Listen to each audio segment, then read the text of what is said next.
He gave them a voice. Then he gave them money. Then they turned on him. What began as a mission to save a forgotten family spiraled into betrayal, accusations, and heartbreak. Today, we reveal the 5 shocking regrets that nearly broke Mark Laita, the man behind America's most inbred family, and what he learned about the brutal price of trying to help when the whole world is watching. It started with a single click, a camera rolling in the hollers of West Virginia, the crackle of dry leaves under boots, and the silence of a family untouched by time. No script, no setup, just faces, blank, weathered, unreadable, staring into a lens that would soon make them famous. Or infamous. Mark Laita didn't go to odd West Virginia to become a hero. He went with a camera and a question. What does forgotten America look like? What he found was the Whittakers, a family hidden in plain sight. Labeled by the internet as America's most inbred family, they became a symbol, a spectacle, and a moral mirror. And Mark became their window to the world. The footage was raw, unfiltered, viral. Millions watched. Donations poured in. A GoFundMe was launched. A mission was born to give them a new house, a new life, maybe even a second chance. But what happens when the lens doesn't just reveal suffering, it multiplies it? What happens when the man behind the camera becomes part of the story? This is not a documentary about dysfunction. It's about consequences and the 5 regrets that haunted the man who tried to help. Not as a filmmaker, not as a savior, but as a human being.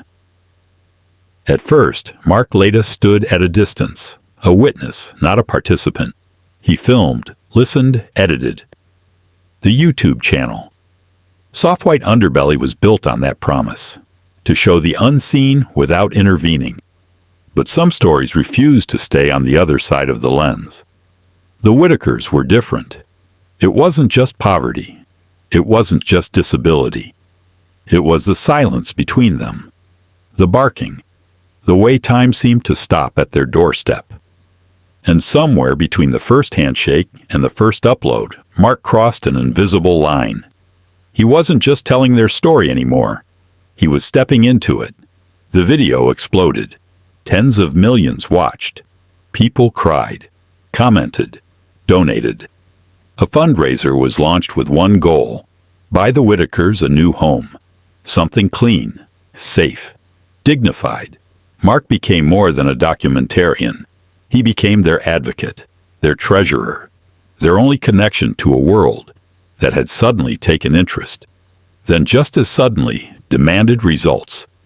And because the money came in under his name, it also came with weight, a silent contract between trust and scrutiny. He began wiring funds, paying taxes out of pocket, answering calls every few weeks from family members who needed groceries, repairs, help. Over time, the clear goal of a new house blurred into something murkier. Rent, repairs, insurance, deductibles, emergency aid, life. And with each transaction, the question grew louder. Was he helping, or was he patching holes in a ship already sinking? The camera had done its job. It had exposed something America wasn't ready to see. But Mark Laita had done something even more dangerous. He tried to fix it. 1. There's a moment, just before betrayal, when you still believe everything can be salvaged. For Mark Laita, that moment came long after the camera stopped rolling, after the views piled up, after the donations crossed 6 figures. It came when the accusations began. Tyler Oliveira's video hit like a wrecking ball. 5 million views. One pointed question. Mark, where is the house? A Whittaker family member, filmed wide-eyed and confused, repeated it like a spell. What house? In that instant, everything Mark had built collapsed under the weight of public suspicion. The receipts didn't matter. The money wired over 3 years, documented, taxed, accounted for, suddenly felt invisible. Because the truth, even when you show it, doesn't always win against the illusion of scandal. Mark hadn't gone through a charity. He hadn't used a foundation. He managed the GoFundMe himself. Every dollar, every withdrawal, every request. He did it out of trust, out of urgency, out of love. But love isn't bulletproof. And trust, once challenged, is a courtroom with no rules. The internet became judge, jury, and executioner. They didn't see the nights he answered phone calls, the weeks he waited on funeral lies, the hours spent combing bank statements to prove his own innocence. They only saw the gap between what was promised and what was delivered. He uploaded a rebuttal, titled it, Mark Laita Breaks His Silence. He came with spreadsheets, wire transfers, screenshots, facts. But the damage had been done. What began as benevolence had become bureaucracy. He wasn't a filmmaker anymore. He was a defendant in the court of public doubt. In private, Mark called it the headache. But it was more than that. It was the realization that when you carry someone else's hope in your hands and it slips, the shatter is yours to bear. He had stepped in to help. And now he was drowning under the weight of their trust. 2. It was supposed to be a rescue, but it became a spotlight. The Whittakers had lived in silence for decades, tucked away in the hills of odd West Virginia, where time passed differently and neighbors guarded them with rifles, not words. Then came the internet, and with it, a new kind of violence, visibility. They were no longer anonymous. They were a headline. America's most inbred family. It echoed in thumbnails, comment sections, reaction videos. A digital scarlet letter branded across their name, shared by people who never heard their voices, never saw their eyes. And Mark Laita, the man who introduced them to the world, watched as the platform he built for empathy turned into a stage for mockery. What's the price of awareness? What's the moral math when millions click to watch not out of care, but out of curiosity? Even as he raised over $100,000. Even as their home improved. Even as he brought them clothes, medicine, food. The world watched not as a crowd of helpers, but as spectators at a slow-motion car crash. The Whittakers felt it too. One family member later admitted the exposure brought profound hurt. Their privacy, already fragile, shattered. Their dignity became performance. Their name, once forgotten, became profitable. For others. Mark had always said there was an exploitative element in his work.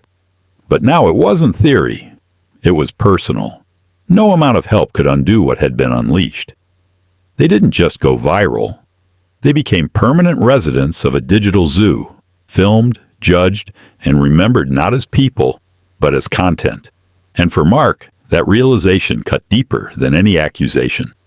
Because what he gave them wasn't just help. He gave them fame. And fame, for the vulnerable, can be a slow kind of death. 3. At some point, helping began to hurt. Mark Laita didn't just film the Whittakers. He fed them, funded them, fielded their phone calls. Every 2 to 3 weeks, like clockwork, his phone would buzz. They needed groceries, rent, tires, money for a funeral. One day, they said Larry had died. Mark sent $1,000 for the service, then rallied others to do the same. But Larry wasn't dead. He was sitting at home, very much alive. A lie, simple and sharp, cut through months of goodwill. A second followed. Mark gave money to help Larry's daughter escape the cycle, but it never left his hands. The betrayal was small in scale, devastating in consequence. And it didn't come from strangers on YouTube. It came from the very people he was trying to save. For a moment, he walked away, announced he was done, told the camera and himself he couldn't keep doing this. The deception had poisoned the well. And behind that anger lay something even heavier. Disappointment. Not just in them, in himself. Because he believed. He trusted. He wanted to help. And in doing so, he blurred the lines between documentarian and caretaker, between chronicler and savior. He became the thing he swore to observe, tangled in the same chaos, the same dysfunction, the same silence he once filmed from a distance. And still, part of him missed them. He said it plainly. I miss the family. Because even broken trust doesn't erase real connection. But connection without boundaries is a house without walls. Everything leaks, especially pain. The regret wasn't that he gave too much. It was that he gave without limits, and in doing so, became responsible for people who didn't ask for rules, only relief. That's the cruel trick of good intentions. They make you think you can carry someone else's burden until it crushes you. 4. It began with a promise. Clear, simple, powerful. A new house. That's what the GoFundMe said. That's what people gave to see. It was the image viewers clung to. The emotional payoff for watching poverty framed with hope. Brick by brick, donation by donation, the internet imagined a small miracle being built in the hills of West Virginia. But reality doesn't work in clean arcs. By 2022, Mark had already spent over $55,000 on urgent repairs. Rotting floors, broken plumbing, cracked walls. The Whittaker home wasn't just old, it was failing. And in that crumbling space, the dream of a brand new house gave way to the pressure of now. Repairs came first, safety over symbolism, necessity over narrative, and that pivot, though practical, became the seat of public betrayal. Because a repaired roof doesn't go viral. A working heater doesn't make headlines. And so when Tyler Oliveira came knocking in 2024 asking, "Where is the house?" all it took was one confused response to shatter the illusion. What house? Accusations followed. Misuse of funds, broken trust. 1,000 unseen decisions boiled down to one perceived lie. But the truth was quieter. Mark never kept a cent. He paid taxes on the donations himself. He gave every dollar to the family. Yet, in the space between what was imagined and what was delivered, disappointment festered, and the pain didn't end there. By 2025, another fundraiser was launched, this time by the family. They still needed help. A $2,500 insurance deductible, mold in the walls, a broken air conditioner. After all the views, all the funds, all the effort, they were still poor, still vulnerable, still waiting for the promise to be fulfilled. And that, perhaps more than anything, was the regret Mark couldn't shake. Not that he failed to care, but that he cared and still failed. 5. There is a kind of silence that follows a storm, not peace, but exhaustion. That's where Mark Laita found himself in 2024. Worn down by accusations, drained by fundraising, disillusioned by the gap between what he gave and what remained broken. He called it a headache. But it was more than that. It was watching strangers pick apart his integrity in comment sections. It was holding proof of his honesty while being branded a liar. It was giving over $100,000 to a family who never once, in his words, said thank you. And worst of all, when the storm hit, when he was under attack, no one in the Whittaker family spoke up to defend him. They didn't say he helped. They didn't say he tried. They said nothing. So he stepped back. Quietly, publicly, with a statement that carried more weight than it seemed. I probably won't do videos with them anymore. Not because the work was finished, not because the need had disappeared, but because he couldn't carry it anymore. Not alone, not like this. And yet, even in retreat, the connection remained. When a family member approached him months later, eyes low, voice trembling, apology in hand, he didn't reject it. I'm sorry for what they did to you. Mark accepted, softly, admitted he missed them. that he had hoped for better, that he had wanted more, not just for them, but for the story itself. Because walking away wasn't an act of indifference. It was the cost of survival. The hardest part about saving someone isn't the giving. It's knowing when to stop. And Mark Laita stopped, not because he ceased to care, but because caring too much had become a wound that wouldn't close. This was never just a story about poverty.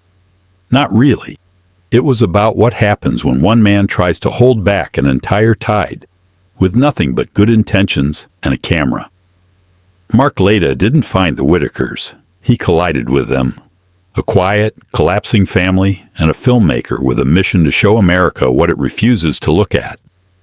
The result was something no one could have scripted. Fame, fury, forgiveness. And 5 regrets that reveal more than any documentary ever could. He tried to help. And he did. He gave them money, stability, a voice. But he also gave them a burden they never asked for. Exposure. He made them unforgettable, but not necessarily safer. He made their suffering visible, but not necessarily solved. And in doing so, he became a symbol of the paradox so many face in the age of viral empathy, that telling the truth can save a life, but it can also scar it. The house was never built. The fame never faded. The help was never enough. And maybe that's the point. Maybe some stories aren't meant to have closure. Maybe they're meant to haunt us, to remind us that behind every view count is a real life, still unfolding in the silence after the cameras go dark. Mark Laita walked away, but not untouched. Because once you step into someone else's broken world, part of it stays with you, even after the filming ends, even after the story moves on.